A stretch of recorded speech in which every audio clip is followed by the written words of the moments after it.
But you know, from the beginning, the international community, when they were building this TFG, they give them, don't interfere Somaliland. Just don't interfere Somaliland. Yeah. Interfere the affairs of Somaliland. Just build your institutions in Somalia. They have that message from the international community. And that's why they are not.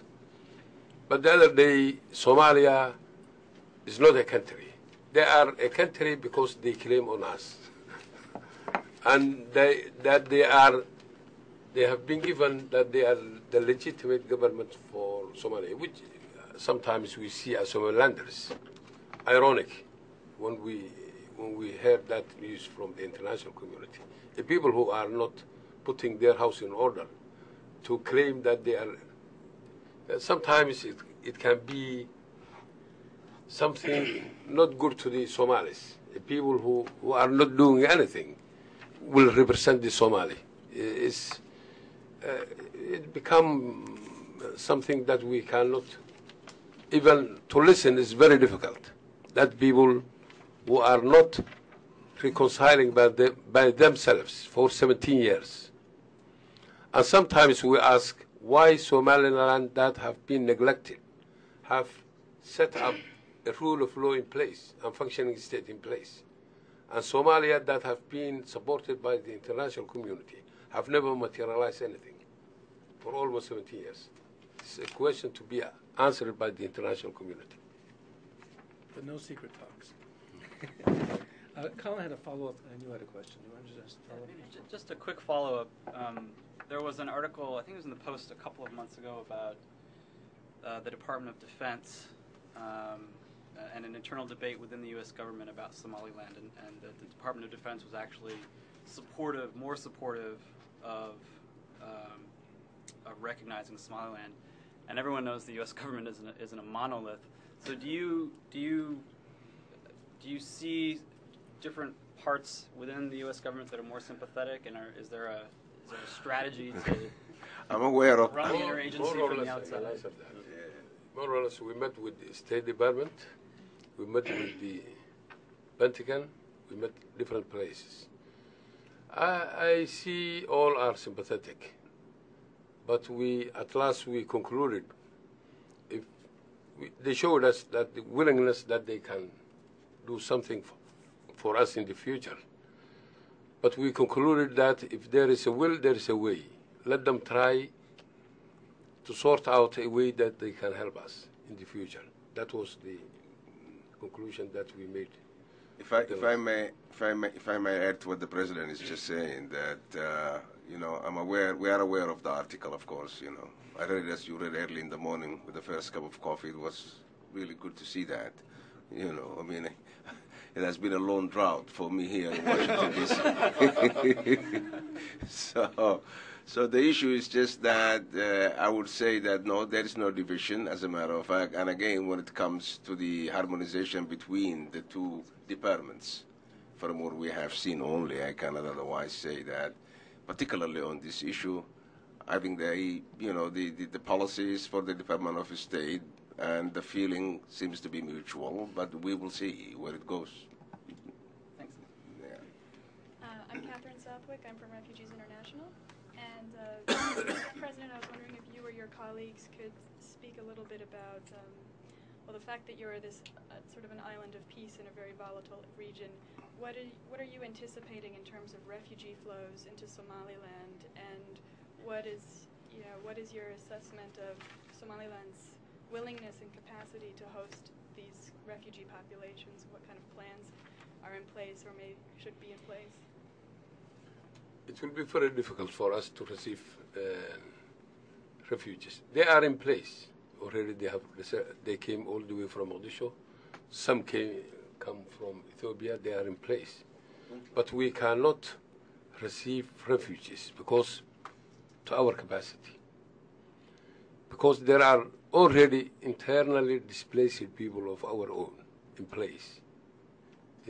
The UNHCR brought all our refugees from Djibouti and from Ethiopia, about 800,000, are still, they are scattered in the streets. They have no shelter, no houses.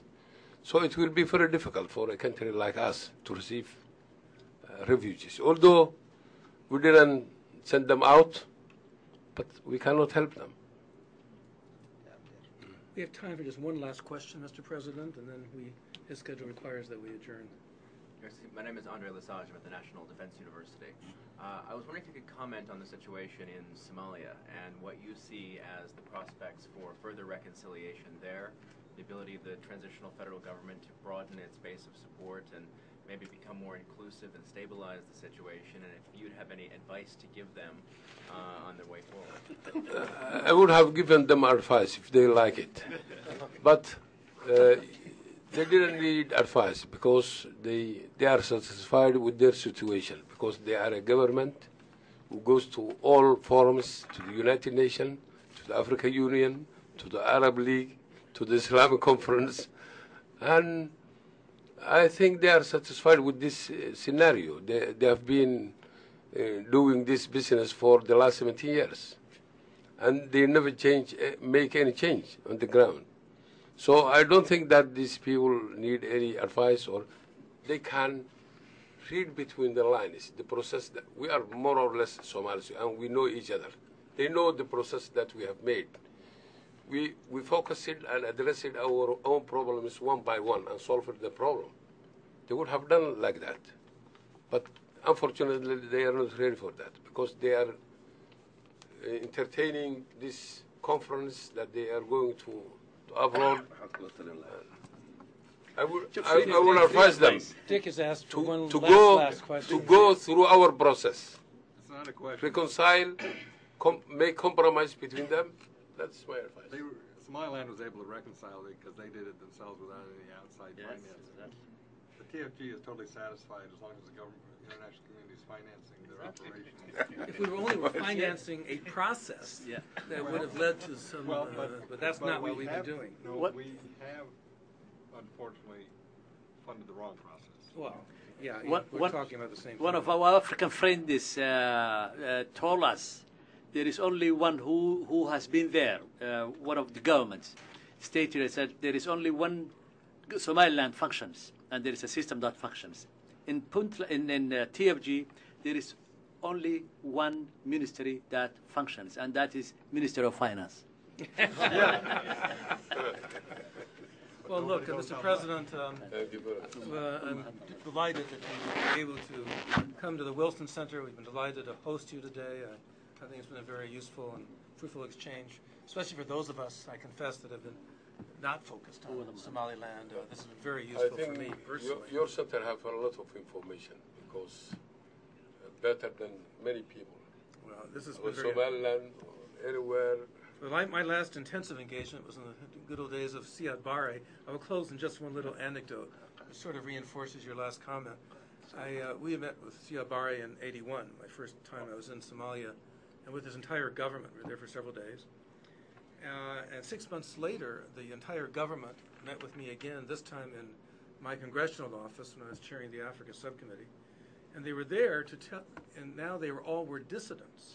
And they were there to tell me that everything they had told us 6 months earlier were a pack of lies. Unfortunately, that tradition is somewhat continued. But thank you so much. Thank you very Thank you very much. Thank you very much. I appreciate it.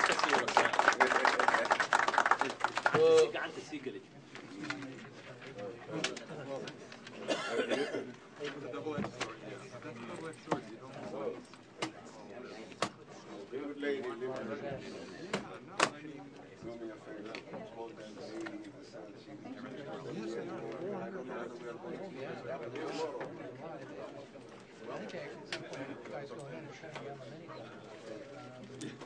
they are. That means the news is this man. You? Chief, how are you? How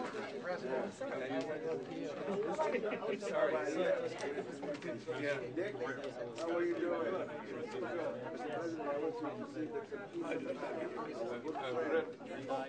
you.